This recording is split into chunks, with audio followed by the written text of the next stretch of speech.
সব পড়বে আপনারা খেয়াল করবেন কত জোরে পড়ে সেই গাছটা। তো আমি সেই গাছের নিচে পড়ে গেলাম। পড়ে যাওয়ার পরে আমি দাঁড়ানো মানুষ, আমি কিভাবে যে গাছের নিচে পড়লাম আমি নিজে অনুভব করতে পারিনি যে আমি দাঁড়ানো মানুষ আমি কিভাবে পড়ে গেলাম। আর একটা ডালের বাড়িও আমার কোথাও গায়ে লাগেনি, অতগুলো ডাল গাছের ভিতরে। তো আমি বেঁচে গেলাম। উঠে দেখছি কি আমার গায়েটা তো ধুলো লেগেছে, কিন্তু আমার ব্যথা তো কোনো জায়গা লাগেনি। এই হচ্ছে ঠাকুরের দয়া। আরেকবার আমি রাস্তাতে যাচ্ছি, তো আমার পুরো পরিবার নিয়ে যাচ্ছিলাম। তো বাইকটা রোখাই আমার ছোট ছেলেটা বলছে কি বাবা একটু প্রস্রাব করবো। তো একটু রোখাইছি আমি, দুপুরের রোদ্দুরির ব্যাপার। তো মানে ছায়া দেখে রোখানোর চেষ্টা করছি। তো একটা গাছের নিচে রোখানোর জন্য আমি চেষ্টা করলাম, কিন্তু মনের থেকে একটা সাড়া দিচ্ছে না এখানে রুকিস না, এটা রুকিস না, মানে মনের থেকে অটোমেটিক একটা সাড়া দিচ্ছে। তো কিছু দূর আগে যে আমি রোদ্দুরে দাঁড়ালাম, মানে গরমের সময় ছায়া দাঁড়াবো, সেখানে যে রোদ্দুরে যাই ব্রেক মেরে দাঁড়ালাম। দাঁড়ানোর পরে যেখানটাকে আমি দাঁড়াচ্ছিলাম আমরা নেমে পারিনি গাড়ি থেকে। ওখানে এত বড় অ্যাক্সিডেন্ট হলো, মানে আমরা যদি এখানে থাকতাম তো আমাদের কোথায় যে নিয়ে ফেলা তো কোনো ঠিক ছিল না। এই যে ঠাকুরের দয়া, যে নিয়মিত ইষ্টভীতি পালন করে। ঠাকুর বলেছে যজন যাজন ইষ্টভীতি করলে কাটে মহাভীতি। তো আপনারা সবাই ঠাকুরের যেভাবে যে ধরে আছেন সবাই শক্ত করে ধরে রাখবেন। জীবনে দেখবেন অনেক কিছু ঘটবে, আরো কিছু ঘটনা আছে, অনেক সময়ের অনেক সংক্ষেপ, এই জন্য আর কিছু বললাম না। আমি এখানে আমার বক্তব্য বিরাম দিচ্ছি। জয় গুরু। সবাই ভালো থাকবেন। খুবই সুন্দর। আমাদের এই যে বক্তাদের কথা শুনছেন না, এরা কোনোদিন আগে বলেনি, ফার্স্ট টাইম বলছে। তা খুবই ভালো লাগলো, ভালো স্টোরি বলেছেন। এরপর আমি আহ্বান করব আমাদের সবাই মার্গদর্শক হারাদন শাহজি, আপনি আসুন। আর নাকি 5 মিনিট দেওয়া হবে, টাইম আছে একটু, আসুন। পরম প্রেমময় শ্রী শ্রী ঠাকুরের রাঙার চরণে আমার সহস্র শতকোটি প্রণাম। জগৎ জননী জগৎলক্ষ্মী শ্রী শ্রী বর্মা রাঙার চরণে আমার সহস্র শতকোটি প্রণাম। পরম পূজ্যপাদ শ্রী শ্রী বরদা রাঙার চরণে আমার সহস্র শতকোটি প্রণাম। পরম পূজ্যপাদ শ্রী শ্রী আচার্যদেব শ্রী শ্রী দাদা শ্রী চরণে আমার সহস্র শতকোটি প্রণাম। উপস্থিত দূর দূর থেকে আগত আমার ঋত্বিক দেবতাগণ, উপস্থিত ভাগবতনী মায়েরা, দাদারা, সকলকে আমার প্রাণজিত জয় গুরু। আমি আজ ঠাকুরের দুটো কথা বলার জন্য সামনে দাঁড়িয়েছি। ঠাকুরের পানিতে পা গেলে যেখানে গেলে মনের ভ্রান্তি দূর হয়, মনের সান্ত্বনা ফিরে আসে, পবিত্র হয়, সেটা যদি তীর্থ হয়, তাহলে আজ আমি এই মহাতীর্থে দাঁড়িয়ে আমি দুটো কথা বলবো আপনাদের সামনে, আমার জীবনের কথা। আমি একজন কৃষ্ণ মন্ত্রে দীক্ষিত লোক। আমার বাবা মা আমাকে ছোটবেলায় কৃষ্ণ মন্ত্রে দীক্ষা দিয়েছিলেন, কিন্তু আমি যখন ঠাকুরের কোনো ছবি দেখতাম কোথাও, তাহলে আমার মনটা ওই ঠাকুরের দিকে চলে যেত যে হে ঠাকুর, আমি যদি তোমাকে পেতাম তাহলে আমি আবার দীক্ষা নিতাম, আমি তোমার কাছ থেকে দীক্ষা নিতাম। আমি কৃষ্ণ মন্ত্রে দীক্ষা দিয়েছে, কিন্তু আমার তাতে মন ভরেনি। ঠাকুরকে দেখলেই আমার মনটা পাগলের মতো ছুটে যেত যে আমি যদি ঠাকুরকে পেতাম আবার দীক্ষা নিতাম। যাই হোক, সেই মনোবাসনা আমার পূর্ণ হলো। তখন আমি খুব অভাবগ্রস্ত লোক। আমি তখন অভাবের তাড়নায় আমার এক হাতে ছিল মদের বোতল। মদ ছাড়া আমি এক পাও চলতে পারতাম না, প্রচুর পরিমাণে মদ খেতাম আমি। তখন আমাদের এই শুদ্ধ নরেন্দ্রনাথ বিশ্বাস, উনি একদিন আমাকে বলল, দেখ তুই ঠাকুরের দীক্ষা নে, তুই ঠাকুরের দীক্ষা নিলে তোর এই দুঃখ, এই জ্বালা যন্ত্রণা সব একদিন ঠাকুর তোকে মুছে দেবে। বললাম তাই? বলে হ্যাঁ। কিছুদিন পরে আমি ঠাকুরের দু একখানা বই আমাকে দিল। বই দেওয়ার পরে আমি সেই বইগুলোকে পড়তে শুরু করলাম। বইয়ের মধ্যে এক জায়গায় পেলাম, পুরুষোত্তম আসেন যখন সব গুরুরই সার্থকতা, তাকে ধরলে আসে না গুরু ত্যাগের ঘৃণ্য কথা। এই বাণীটা যখন আমি পড়লাম, তখন আমি মনে মনে ভাবলাম আমি ঠাকুরের দীক্ষা নিয়েছি, কৃষ্ণ মন্ত্রে দীক্ষা নিয়েছি, তাহলে আমি ঠাকুরের দীক্ষা নিতে পারি। তখন আমি নরেন্দ্রনাথ বিশ্বাসকে আমি বললাম, মেসমশাই আমাকে তাইলে আপনি দীক্ষা দিন। উনি আমাকে 2001 সালে আমাকে দীক্ষা দিলেন। আমি তখন একটা মাতাল ছিলাম, কিন্তু দীক্ষা নেওয়ার পরে আমার মনে এতখানি জোর ছিল যে ঠাকুর তোমাকে যখন ধরেছি ছাড়বো না। আমার পিছনে, আমার মাথার উপরে অনেক ঝড় বয়ে গেছে, অনেক জ্বালা যন্ত্রণা বয়ে গেছে। একদিন আমি দুপুরবেলা ঘরে শুয়ে আছি, ঘরে শুয়ে ঘুমিয়ে গেছি, ঠাকুরের নাম করতে করতে আমি ঘুমিয়ে পড়েছি। আমাকে কে যেন বলছে, এই তোকে তো আমি কত বড় বড় বিপদ থেকে দুহাত ধরে টেনে তুলেছি, তুই তো আমার কথা কোনোদিন কারো কাছে বলিসনি। তাই আজ আপনাদের সামনে একটু একটু করে আমি ঠাকুরের কাজ করতে করতে, আমাদের এই দাদা আমার পাশে দাঁড়িয়ে আছেন, বিশ্বজিৎ ব্যানার্জি দাদা, তিনি আমার বাড়িতে আসা যাওয়া করতেন। উনি ঠাকুর সম্বন্ধে আমাকে অনেক কথা বোঝাতেন, অনেক কথা বলতেন। ওনার কথা শুনে আমি সস্তানীয় হয়ে গেল। আমার যেদিন আমার সস্তানী হয়ে গেল, আমরা স্বামী স্ত্রী দুইজন আমরা সস্তানী গ্রহণ করলাম। সেই দিন থেকে আমার জীবন থেকে ওই মদের বোতল কিন্তু ঠাকুর নামিয়ে দিলেন। আর মাছ, মাংস, পেঁয়াজ, রসুন আজ 2001 সাল থেকে এই পর্যন্ত আর কোনোদিন আমি ছুঁইনি। তাই আমি আজ আপনাদের সামনে একটু একটু করে আজ সেই ঠাকুরের কথাগুলো বলছি। ঠাকুরের কথা আজ আপনাদের সামনে দাঁড়িয়ে বলার মতো সৌভাগ্য আমার হয়েছে যে ঠাকুর যে কথাটা আমাকে বলেছিলেন ঘুমের মধ্যে, যে আমার কথা তুই তো কোনোদিন বলিসনি। তাই আজ বলছে, দেখুন আমি দেওঘর থেকে যখন বাড়ি আসি, আমার জীবনে মহা মহা বিপদ আমার জীবন থেকে চলে গেছে। আমি রাস্তায় আসার সময় বিহারে এক জায়গায় ট্রেনের দুর্ঘটনায় আমি রেলের তলায় পড়ে যাই। আমি শুধু একটাই কথা বলেছিলাম, হে ঠাকুর বাঁচাও। জানি না কোথা থেকে একটি মানুষ এসে ওখান থেকে আমাকে 2 হাত ধরে টেনে তুলে নিয়েছিলেন। আমার 2টো মেয়ে আমার সঙ্গে ছিল, বিহারে ঠাকুর বাড়ির দিকে ছিল। তারা বাবাকে খুঁজে পাচ্ছে না, বাবা গেল কোথায়। তখন দেখছে আমি গাড়ির গেটের মধ্যে আমি শুয়ে আছি, আমার মাথায় জল দিচ্ছে সবাই। তাই দেখুন ঠাকুরকে ধরে চললে কি না হয়। ঠাকুর তো পরম দয়াল, তিনি দয়ার সাগর। তাই আজ আমরা এই পবিত্র সৎ নামবে যাজন যোজন ইষ্টবিধি সস্তরী সদাচারের মাধ্যমে আমাদের এই 5টা নীতির মাধ্যমে আমার জীবনটাকে বেঁধে দিয়েছে। তা আমরা জীবনে দীক্ষা গ্রহণ করেছি। এখানে বহু মানুষ বসে আছি, আমরা নামে বলি আমরা সৎসঙ্গী, কিন্তু দেখা যাচ্ছে 100-র মধ্যে 40 জনের ইষ্টবিধি নেই। তাই দেখুন, ইষ্টে চেতন ব্যক্তি চেতন, মন্ত্রে চেতন মন, ইষ্টবিধি দীক্ষায় চেতন, সেবায় চেতন ধন। তাই যে যত সেবা করবে তার তত ধনবৃদ্ধি হয়, সে তত ভালো থাকে। আজ পরম দয়ালের সান্নিধ্যে এসে আমাদের এই জীবনের যে পরিবর্তন, আমি কোনোদিন ভাবিনি যে আমার এই জীবনে এত বড় পরিবর্তন আসবে। এই বাজারে আমার একটা ছোট মিষ্টির দোকান আছে, সেই দোকানে সারাদিনে আমাকে 500 টাকা দোকানদারি হতো না। আমি ঠাকুর বাড়িতে গেলাম, আচার্যদেব ছিলেন তখন, সেই আচার্যদেব থেকে আমি সেই আশীর্বাদ পেলাম এই দোকানের জন্যেই। সেই দোকানে আজ দেখুন পুরা শক্তিবের মধ্যে সব থেকে বড় দোকান আমার, সব থেকে নামি দোকান আমার। বেঙ্গল সুইট বললে একভাবে এক ডাকে মানুষ আমাকে চেনেই। সেই আমি সেই হারাধন সাহা যে বোতল বোতল মদ খেত, আজ আপনাদের সামনে দাঁড়িয়ে যে কথা বলছি, এটা আমার পরম দয়ালের সৌভাগ্য। পরম দয়াল আমার সেই দুঃখ থেকে আমাকে মুছে দিয়েছেন। তাই আজ আপনাদেরকে করজোরে প্রার্থনা করি, যদি আমার মতো কোনো ব্যক্তি থেকে থাকেন, ঠাকুরকে গ্রহণ করুন, ঠাকুরের দীক্ষা গ্রহণ করুন। ঠাকুর জীবন্ত ভগবান, তার দীক্ষা গ্রহণ করে তার পথে চললে আমাদের জীবন সার্থক হয়ে উঠবে। আমরা ভালো থাকবো, আনন্দ থাকবো, সুখে থাকবো। আমি টাইম খুব কম, বলার অনেক কিছু ছিল, কিন্তু দুঃখ থেকে গেল মনে। টাইমের অভাবে আমি আমার নিজের জীবনের সম্পূর্ণ কথাগুলো আজ আপনাদের সামনে ব্যক্ত করতে পারলাম না। যদি আবার কোনোদিন আমি সুযোগ পাই কোনো মঞ্চে, সেদিন আমি বলবো। আপনারা সকলে ভালো থাকুন, আনন্দে থাকুন। জয় গুরু।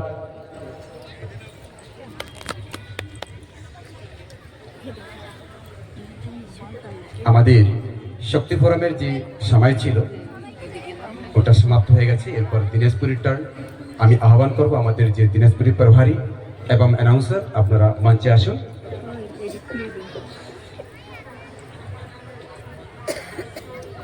আসুন। জয় গুরু।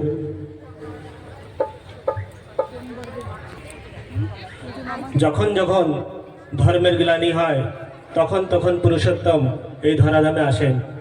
কোনো সময় রাম রূপে, কোনো সময় শ্রীকৃষ্ণ রূপে, আর এই কলিযুগে শ্রী শ্রী ঠাকুর অনুকূলচন্দ্র রূপে আসেন। আমরা সবাই মিলে আজকের এই সভার আরম্ভ শ্রী শ্রী ঠাকুরের ধ্বনি দিয়ে করি।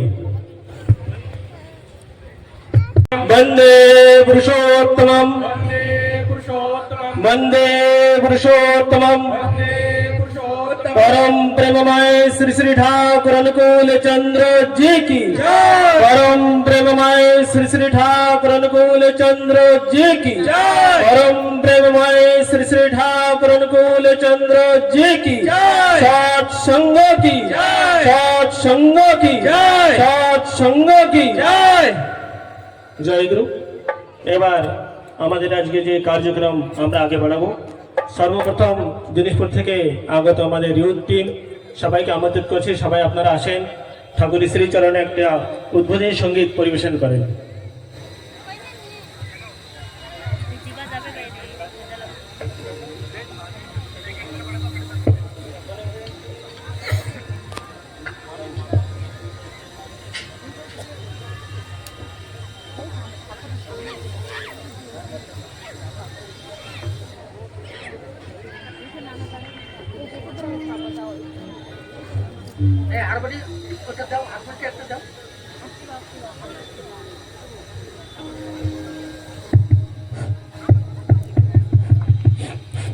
হ্যালো,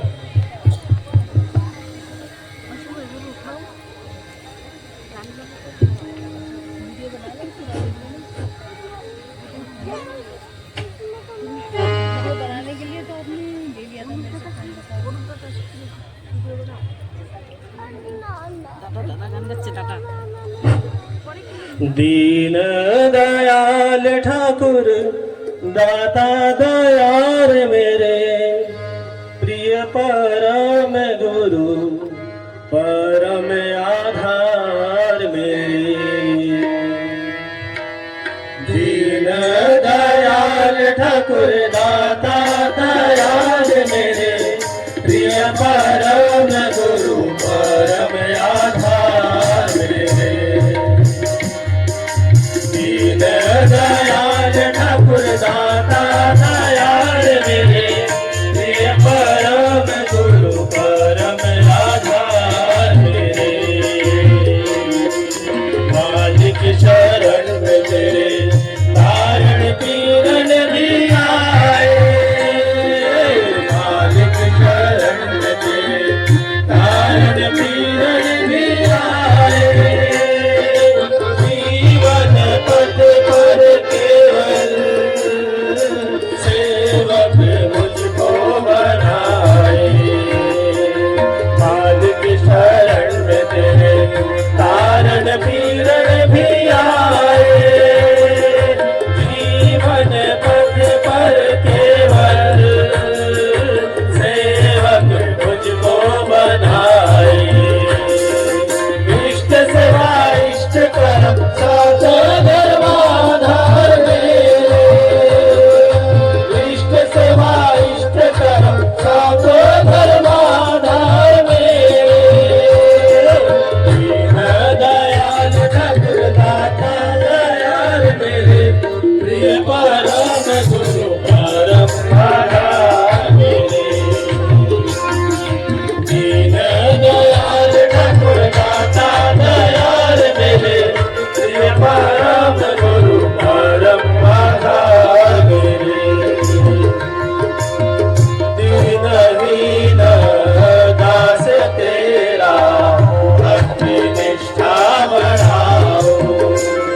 विलाल परम दयाल समदर्शी ईश्वर प्रतीक गुरु प्रीति मुखर प्राणाधार ईश्वर प्रतीक गुरु प्रीति मुखर प्राणाधार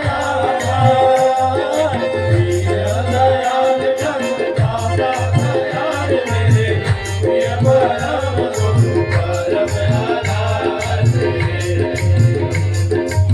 दीनदयाल जगदाता दयाल मेरे प्रिय परम गुरु परम आधार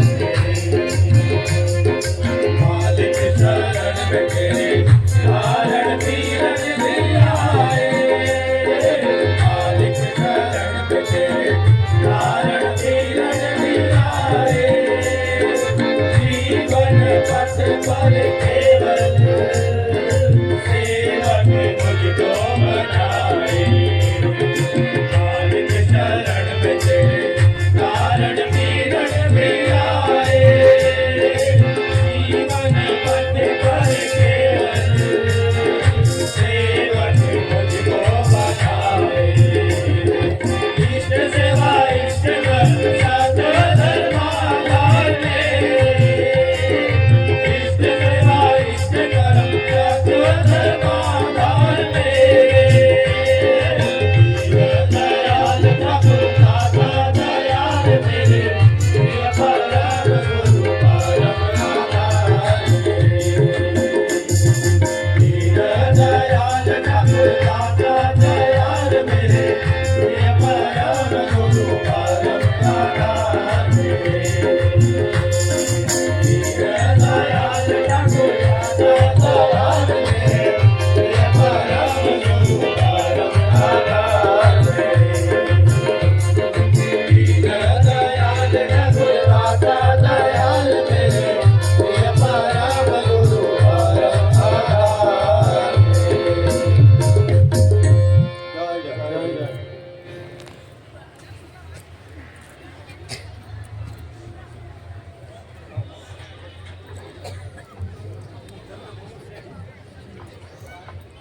जय गुरु। दादा लोगों ने मिलके बहुत ही सुंदर भक्ति संगीत ठाकुर जी के श्री चरणों में परिवेशन किया है। सभी दादाओं का मंगल कामना ठाकुर जी के श्री चरण में करता हूँ। इसके बाद हम इष्ट प्रसंग की ओर बढ़ेंगे। परम पूज्यपाद श्री श्री आचार्य देव के ही दिशा निर्देश से आज का जो इष्ट प्रसंग रखा जाएगा, जो है परम प्रेममय श्री श्री ठाकुर की दया की अनुभूति। इस विषय पे आलोकपात करने के लिए सर्वप्रथम आमंत्रित करूंगा हमारे मध्य के ही युवा साथी हमारे श्री अनुप अधिकारी दादा को आमंत्रित करेंगे। दादा आइए, आज का जो विषय वस्तु है विषय पर आलोकपात कीजिए। श्री श्री बड़मा के श्री चरणों में राम कोटि कोटि प्रणाम। परमाराध्या जगत जननी श्री परम पूज्यपाद ठाकुर जी, उसमें ठाकुर जी को लेकर आपकी क्या अनुभूति है और आपकी क्या प्राप्ति है जीवन में। तो मैं थोड़ा इस विषय में अपने छात्र जीवन की तरफ जाना चाहूँगा। छात्र जीवन देखिए, एक ऐसा जीवन है जिसमें हम सभी को क्या चाहिए, अनुशासन और लगे रहने की एक हर वक्त एक लगे रहने की एक झोंक होनी चाहिए छात्र में। तो ये दो चीज़ है, और ये जो दो चीज़ है ये कैसे ठाकुर जी को लेकर चलने से कैसे ये दो चीज़ में बढ़ोतरी होती है, इसी के बारे में थोड़ा सा प्रकाश डालने की कोशिश करूँगा। मैं बचपन से ही उतना कोई मेधावी छात्र नहीं था, मैं एक मीडियोकर छात्र था, जैसा कि नॉर्मल पढ़ने लिखने में, किंतु घर के माँ के कठोर शासन की वजह से एक चीज़ मेरा हमेशा ठीक रहता था। वो क्या, सुबह का इष्टविधि और सुबह शाम का प्रार्थना, ये टाइमली होता था। भले ही मैं कहीं खेलने जाऊं, कहीं शैतानी करूं, किंतु वो शाम को टाइम से आना ही होता था मुझे कि मुझे वो करना है। और सुबह भी यही नित्य कि मुझे उठना है, सुबह को टाइम से उठना है। तो ऐसे ही छात्र जीवन चलता रहा मेरा। और उसके बाद जो है इस तरीके से मेरे हाई स्कूल, फिर इंटरमीडिएट। हाई स्कूल में उतने अच्छे नंबर नहीं थे, 48%, इंटरमीडिएट में 56%।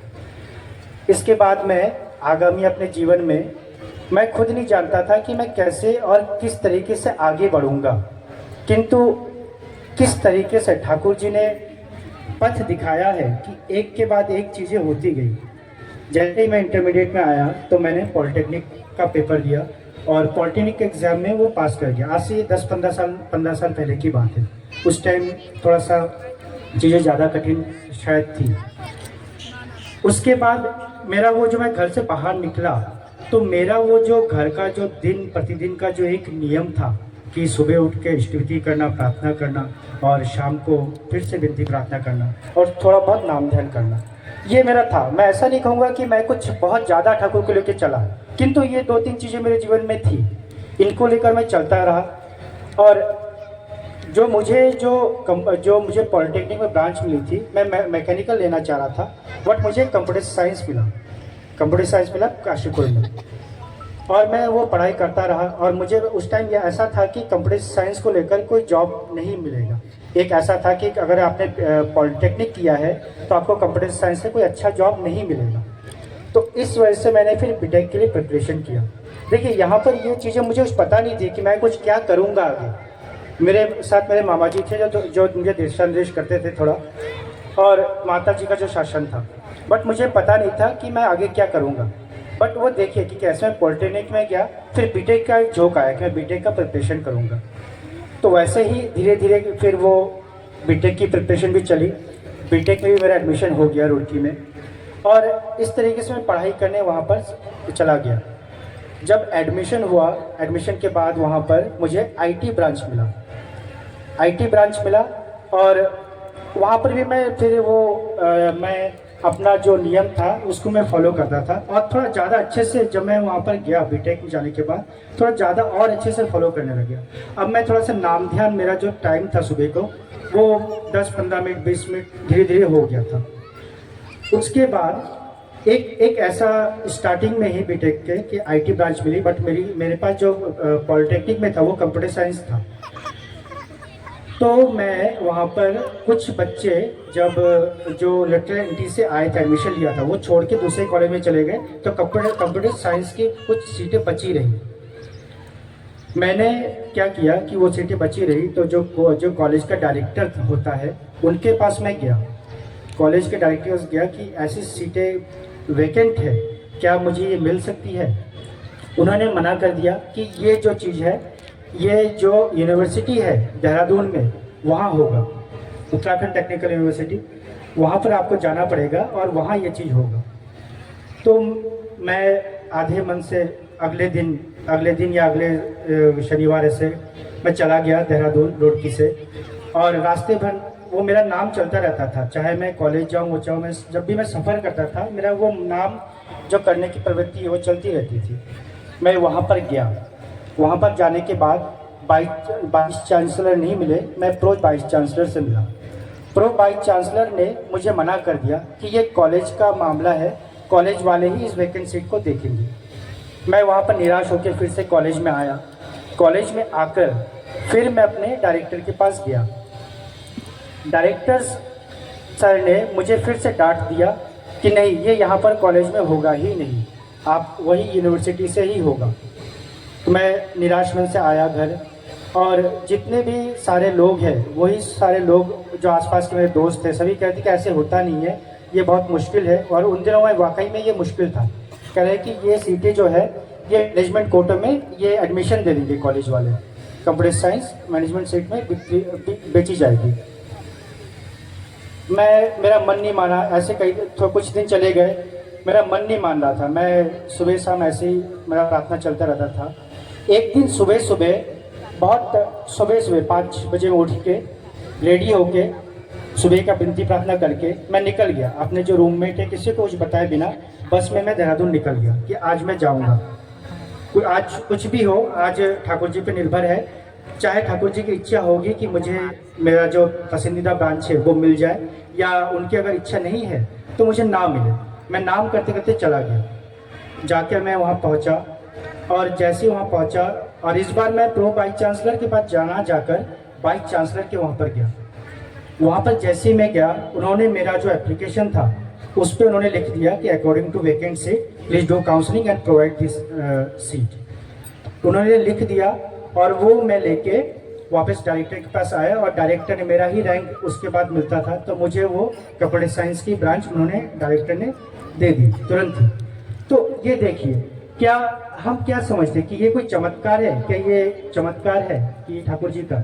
हाँ, आप इसको चमत्कार कह सकते हो या आप इसको दूसरे तरीके से देख सकते हो कि जो ठाकुर के प्रति जो निष्ठा है या जो विश्वास है उसने मुझे क्या दिया। उसने मुझे first attempt, second attempt, third attempt, fourth attempt की ताकत दी कि मैं वो फोर्थ अटेम्प्ट करूं।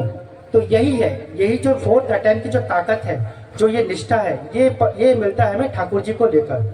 ठाकुर जी को लेकर ही यही जो अगर छात्र अपने जीवन में चलेगा तो कैसे वो अपने जीवन में बल पाएगा वो खुद ही नहीं जानता है। और ऐसे ही जैसे और एक छोटा सा घटना के साथ मैं अपनी बात समाप्त करूंगा। जो मेरा हाई स्कूल या इंटरमीडिएट में थ्रू आउट 60% नहीं था, और बट जो कंपनीज आती थी कॉलेज में वो प्लेसमेंट के लिए उनका एक रिक्वायरमेंट था कि 60% चाहिए ही। सारी कंपनी आती थी, उनका 60% रिक्वायरमेंट चाहिए। एक ही कंपनी आई थी, एक ही सिर्फ कंपनी आई थी जिनका ऐसा रिक्वायरमेंट नहीं था। उनका एग्जामिनेशन था, एक कोडिंग राउंड था और इसके बाद इंटरव्यू था। तो उससे में भी बहुत सारे कॉलेज थे, तो मैं उसमें वैसे ही सम्मिलित हुआ अपना, और मेरा जो नाम चलता रहता था जिस तरीके से मैंने अपना सब कुछ क्लियर क्वालिफाई किया और मुझे उसी एक ही कंपनी में मेरा ज्वाइनिंग हो गया। तो ये जो भी हो एक ठाकुर जी की कृपा ही कहेंगे। और ठाकुर जी के प्रति जो शायद मैं जीवन में ठाकुर जी को लेकर जितना भी अनुशासित रहा, ये नहीं कहूँगा कि मैं ठाकुर जी को लेकर बहुत ज़्यादा निष्ठा था छात्र जीवन में, बट जितना भी मेरा था उससे मुझे लगता है कि ठाकुर जी के बिना ये संभव नहीं था। इसी के साथ मैं अपना वक्तव्य समाप्त करता हूँ। जय गुरु। जय गुरु। हमारे सभी के जीवन में ठाकुर जी की दया की अनुभूति कुछ ना कुछ है ही। हमारे अनुभूतिकारी दादा ने भी अपने जीवन में हुए ठाकुर जी की दया की अनुभूति के विषय में अपना वक्तव्य रखा। ठाकुर जी के श्री चरणों में उनकी मंगल कामना निवेदन करता हूँ। इसके बाद मैं आमंत्रित करूंगा दिनेशपुर के मातृमंडली ग्रुप को और साथ में कालीनगर के सभी आए हुए हमारे माताओं को। तो आप सभी आइए, ठाकुर जी के श्री चरणों में आप सभी मिलके एक भक्ति संगीत प्रस्तुत कीजिए। जय दे जय दे रे परम पितार नामे जय दे रे तोरा जय दे जय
উপস্থিত এই মহতী সৎসঙ্গে দূর দূরান্ত থেকে এসেছেন আমার দাদারা, ভক্তিমতী মায়েরা, ছোট ছোট ভাই ও বোনেরা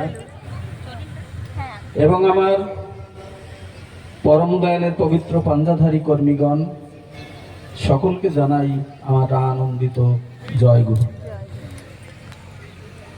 আজকে শুভ দিন, খুব ভালো দিন। এই দিনের অপেক্ষায় আমরা সৎসঙ্গীরা বসেছিলাম।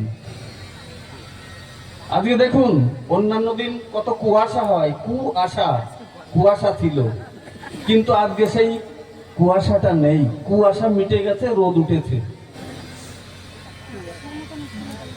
ঠাকুরকে গ্রহণ করে জীবনের উপলব্ধি অনেক আছে, 5-10 মিনিট में বলা সম্ভব না।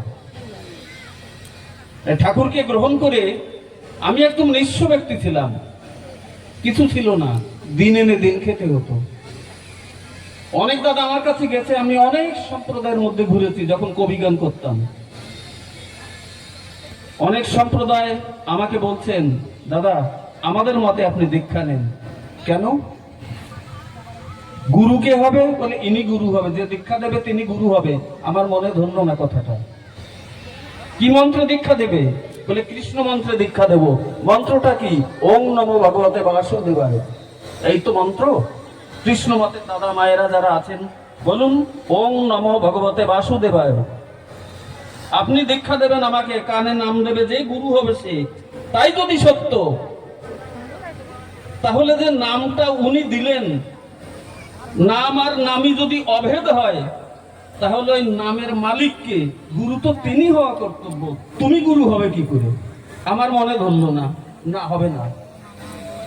আর একদিকে গেলাম, নানান দিকে ঘুরতে ঘুরতে শেষে কলকাতায় আমার বাড়ি, এখানেও বাড়ি যাব, হঠাৎ আমাদের জেসিডিতে গিয়ে গাড়িটা খারাপ হয়ে গেছে। মিসেস বলছে, আমার আগে দীক্ষিত, আমি দীক্ষিত না, আমি শক্তি মন্ত্রে দীক্ষিত ছিলাম ভবা পাগলার মাধ্যমে। তো বলছে গাড়িটা তো খারাপ হয়ে গেছে, আর যাবে না, চলো না একটু ঠাকুর বাড়িতে যাই। ভালো কথা, চলো যাই। ছেলেটাকে নিয়ে আমরা দুইজনে ঠাকুর বাড়িতে গেলাম। মনমোহিনী, মাতা মনমোহিনী মন্দির যেখানে আছে ওর সামনে গিয়ে বসলাম। আমার মন ভালো লাগছে না। ওখান থেকে আরেক জায়গায় ঘুরতে থাকলাম, মনটা কেমন বিচলিত। হে ভগবান, এই জীবনে ভবা পাগলা বলেছিলেন, আমি যে মন্ত্র তোকে দিলাম ছাড়িস না, কিন্তু সদ্গুরু প্রদত্ত নাম তুই পাবি। কবে পাবো, কোথায় পাবো? সব জায়গায় তো ভেজাল দেখি, পাবো কোথায়? চিত্তদা, স্বর্গীয় শ্রদ্ধেয় চিত্তদা আমাদের দিনাজপুরের, উনি বললেন, কার্তিকদা একজন লোক আসছেন, দাদা আসছেন, ঋত্বিক দাদা, আপনার সঙ্গে একটু কথা বলবে। গোয়ালিয়রের স্বর্গীয় শ্রদ্ধেয় NN ব্যানার্জিদা, নিত্যানন্দ ব্যানার্জি আপনারা অনেকে চেনেন জানেন, আমার কাছে এসে কথা বললেন। তো বলছে তোমরা যাবে কোথায়? তখন অশোক ভবনে আমাদের দিনাজপুরের 50-60 জনে ওখানে গেলাম। যাওয়ার পরে বলছে আপনাকে দীক্ষা নিতে হবে। বলে দীক্ষা নেওয়ার আগে আমার কিছু প্রশ্ন আছে, আমার প্রশ্নের উত্তর দিতে পারলে তাহলে আমি দীক্ষা নিতে পারি। NN ব্যানার্জিদা বলছে বলুন। এক এক করে প্রশ্ন করলাম, উনি উত্তর দিতে থাকলেন, আমিও সন্তুষ্ট হতে থাকলাম। দীক্ষা নেওয়া যেতে পারে? লাগবে পারে, এখনই নেব, এই রাত্রেই দেব। যেখানে প্রার্থনা হয় ওর পাশে দীক্ষা ঘর আছে, 2 নম্বর দীক্ষা ঘরে বসে ওই দিন দীক্ষা নিলাম। দীক্ষা নেওয়ার পরে আমি বলছি, দাদা আমি কিন্তু মাছ মাংস প্রচুর পরিমাণে খাই, 3 টাইম মাছ মাংস ছাড়া আমি খাই না। জগতে যদি কিছু প্রিয় বস্তু আর ভালো জিনিস থাকে মাছ মাংস, তখনকার সোচ আমার এই ছিল। ঠিক আছে তুই খাবি, কিন্তু ঠাকুরের নাম করতে হবে, সময় মতো নিষ্ঠুরীতি করতে হবে। কখন? তখন উনি একটা বাণী বললেন, অরুণ উষার আগেই করিস সূর্য ওঠার আগে, অরুণ উষার আগেই করিস রাত্রি সজ্জার সকল ত্যাগ, ওই রাগেরই অনুরাগে করিস ইষ্টভৃতির জাগ। সময় তো হয়ে গেছে, বলার আর টাইম নেই। যাই হোক, আরো দাদারা বলবেন, আমি একা বলবো এই করলে তো হবে না, সব দাদাদের কথা শুনতে হবে। সকলের মঙ্গল প্রার্থনা পরম দয়ালের শ্রীপাদ পদ্মে আমি নিবেদন জানাই। এরপরে আমার পরবর্তী বক্তা এসে করবেন শুরু। সমস্বরে 2 হাত তুলে সকলে বলে উঠুন জয় গুরু। प्रीतम से प्रीत करे मोहे प्यारा लागे री, मोहे प्यारा लागे री, मोहे प्यारा लागे री। जो मेरे प्रीतम से प्रीत करे मोहे प्यारा लागे रे, मोहे प्यारा लागे रे। जो मेरे प्रीतम से प्रीत करे मोहे प्यारा लागे रे, मोहे प्यारा लागे रे, मोहे प्यारा लागे रे। जो मेरे प्रीतम का शब्द सहारे, जो मेरे प्रीतम का शब्द सहारे, जो मेरे प्रीतम का शब्द सहारे, जो मेरे प्रीतम का शब्द सहारे, वही घर जावे रे, अरे वही घर जावे रे। जो मेरे प्रीतम से प्रीत करे वही प्यारा लागे रे, वही प्यारा लागे रे। जो मेरे प्रीतम से प्रीत करे वही प्यारा लागे रे, वही प्यारा लागे रे। जो मेरे प्रीतम के शरण संभाले, जो मेरे प्रीतम के शरण संभाले, जो मेरे प्रीतम के शरण संभाले, जो मेरे प्रीतम के शरण संभाले। दुर्धर झाते रे, अरे दुर्धर खाते रे। जो मेरे प्रीतम से प्रीत करे वही प्यारा लागे रे, वही प्यारा लागे रे। जो मेरे प्रीतम के सेवा करे, जो मेरे प्रीतम का सेवा करे, जो मेरे प्रीतम के सेवा करे, जो मेरे प्रीतम का सेवा करे, वही गुजरी न जावे रे, वही गुजरी न जावे रे। जो मेरे प्रीतम से प्रीत करे वही प्यारा लागे रे, वही प्यारा लागे रे। जो मेरे प्रीतम का नाम पुकारे, जो मेरे प्रीतम का नाम पुकारे, जो मेरे प्रीतम का नाम पुकारे, जो मेरे प्रीतम का नाम पुकारे, वही निज नाम सिधावे रे, वही निज नाम सिधावे रे। जो मेरे प्रीतम से प्रीत करे वही प्यारा लागे रे, वही प्यारा लागे। পালঙ্ক প্রভু জ্যোতির্ময় প্রকট ব্রহ্মা হে জগন্নাথ স্বামী পুরুষোত্তময় শরণ শরণ নিরাটে নাথ বিভূয়ে দাস তার দানব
Aí,